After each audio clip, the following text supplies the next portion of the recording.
listening to a brand new episode of the Aviation Files, the best podcast for all aviation enthusiasts. In today's episode, we have some interesting stories from across the aviation world. We'll talk about American Airlines using AI to automatically rebook passengers who it predicts will miss their connections, Air India's massive growth on a major Australian route, Singapore Airlines bring the Airbus A380 back in a big way, Lufthansa potentially pushing back against some of Boeing's oldest 777-9 aircraft, and finally, a former flight attendant who allegedly used fake pilot credentials to score hundreds of free flights. So without further ado, let's begin. American Airlines has been using a system known as Aura to predict which passengers are likely to miss their connecting flights. The idea is pretty straightforward. Instead of waiting for a passenger to actually miss their connection and then scrambling to find them another seat, the system tries to predict the problem ahead of time and rebook them automatically. Sounds pretty convenient, right? Well, there's a catch. The system has reportedly resulted in passengers being moved off their original connecting flights even when they actually make it to the gate on time. This means passengers could theoretically run through an airport, make their connection, arrive at the gate before departure, and then discover that the airline no longer considers them to be booked on that flight. And that is exactly what makes the situation so controversial. Two passengers, Mark Thiessen and Beverly Hallberg, have reportedly described situations where they reached their gate in time, but were still denied boarding because American system had predicted that they would miss their connections. The reasoning behind the technology is understandable. Airlines deal with enormous amounts of data every single day. They know things like how long it takes to move through an airport, how crowded terminals are, how much time passengers typically need to make a connection, and how likely a particular passenger is to reach their next gate. A predictive system can process all of that information much faster than a human gate agent, and when thousands of passengers are being disrupted by weather, delays, cancellations, or other operational problems, automation could potentially make the entire process much more efficient. But there's an obvious problem. What happens when the prediction is wrong? Because ultimately the passenger is the one who has to deal with the consequences. And this is where the debate over AI in aviation becomes especially interesting.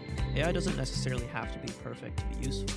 But when an airline gives an automated system the authority to make decisions that directly affect passengers, even a relatively small error can have a very real impact. So, would you trust an AI system to decide whether you're going to make your flight? Personally, if I was already standing at the gate, I think I'd want airlines to let me decide. Now, let's head over to Australia, where Air India is seeing some serious growth. Air India has been rapidly rebuilding and expanding its international network, and one of the clearest examples of that growth can be seen on its Australian operations. The airline has been increasing capacity on major routes connecting India and Australia as demand continues to grow. Air India's broader 2026 international schedule has included additional capacity and upgraded aircraft on important long-haul markets, including Melbourne. And this is part of a much larger transformation happening at Air India. Since being taken over by the Tata Group, the airline has been pursuing one of the most ambitious fleet and network expansions in the industry. Air India has ordered hundreds of new aircraft, including Airbus A380s, Boeing 787 Dreamliners, and Boeing 777X aircraft. Australia is particularly important because of the enormous demand between these two countries. There is a massive Indian diaspora in Australia, along with thousands of students, business travelers, and tourists traveling between the two countries every year. And Air India is trying to capitalize on the demand by offering more non-stop services and greater capacity. The growth is also significant because it shows just how different Air India's position is today compared to just a few years ago. Instead of being an airline struggling with an aging fleet and limited international expansion, Air India is now trying to position itself as a major global carrier capable of competing with airlines such as Emirates, Qatar Airways, Singapore Airlines, and Etihad. Of course, there is still a long way to go. Air India is simultaneously dealing with the challenges of integrating its fleet, modernizing older aircraft, improving its passenger experience, and dealing with the enormous logistical challenge of becoming a much larger airline.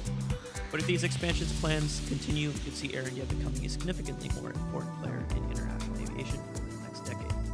And honestly, considering how much the airline has changed in just a few years, that transformation is pretty fascinating to watch.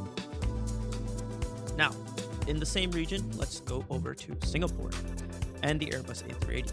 Singapore Airlines is increasing its A380 operations for the 2026 summer season, with the Super Jumbo scheduled to serve multiple major international destinations. The airline is expected to operate around 126 A380 flights per week, up from roughly 98 weekly flights during the previous summer season. And this is pretty significant because the A380 has been slowly disappearing from airline fleets over the past several years across the globe. When the aircraft was introduced, it was supposed to revolutionize long-haul aviation, with two full passenger decks, enormous capacity, and a range of luxury features. features, the A380 was essentially designed around the idea that airlines would continue operating huge hub flights. And then the industry changed.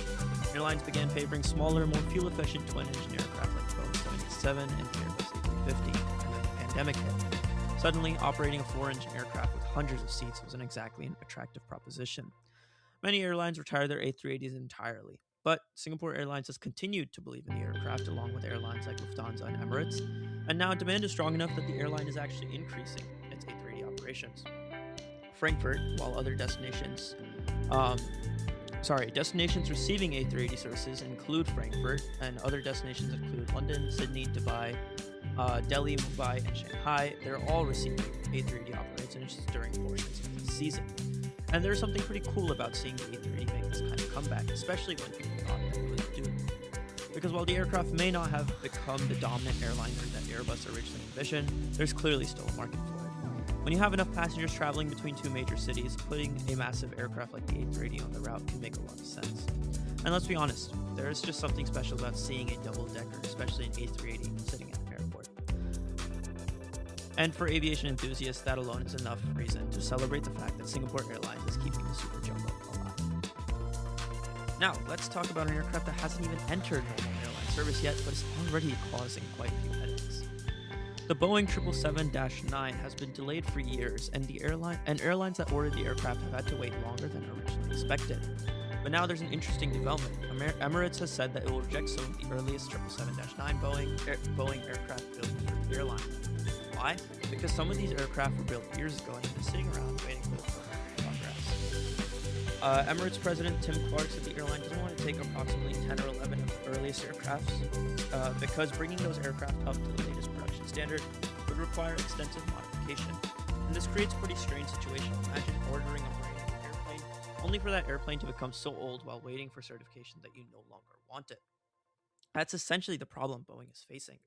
The earliest 777X aircraft were built years ago, but the problem has experienced repeated delays involving testing, certification, and development. The first deliveries are now expected around 2027, years later than originally planned. And Boeing isn't just dealing with Emirates. Lufthansa was one of the original launch customers for the 777-9 and has 20 aircraft on firm order. The airline is currently expecting its first 777-9 deliveries in 2027.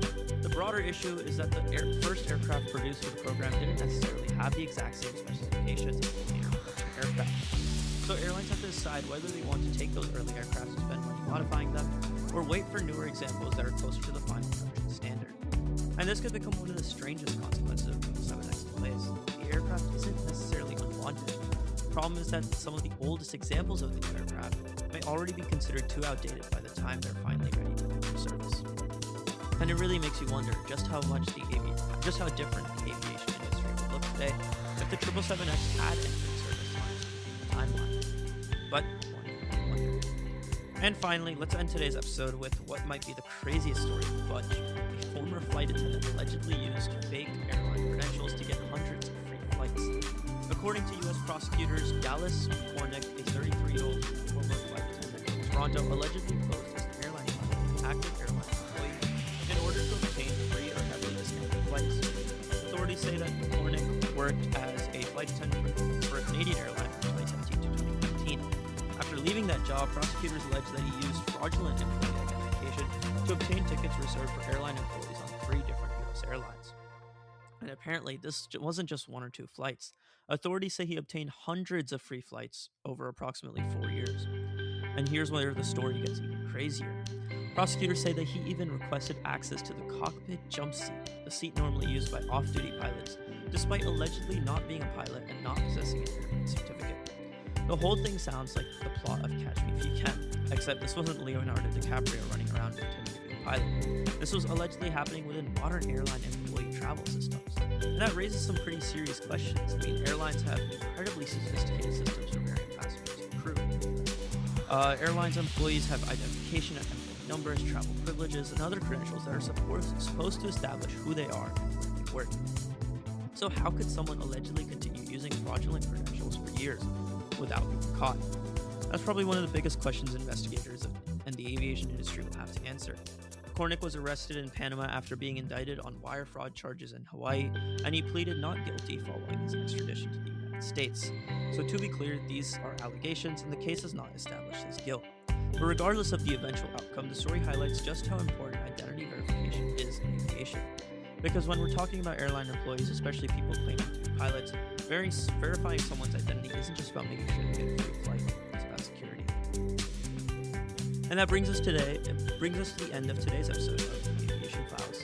The aviation industry is changing faster than ever, and whether it's artificial intelligence, massive aircraft, expanding international networks, or increasingly sophisticated security systems, there's always something new happening in the world of aviation, and I will be covering it right here. That's all for today. Thank you so much for tuning in. Do make sure to support my podcast however you can, and check out my Instagram at the Aviation Files for more fun and exciting aviation updates. Until next time, this is Sharia signing.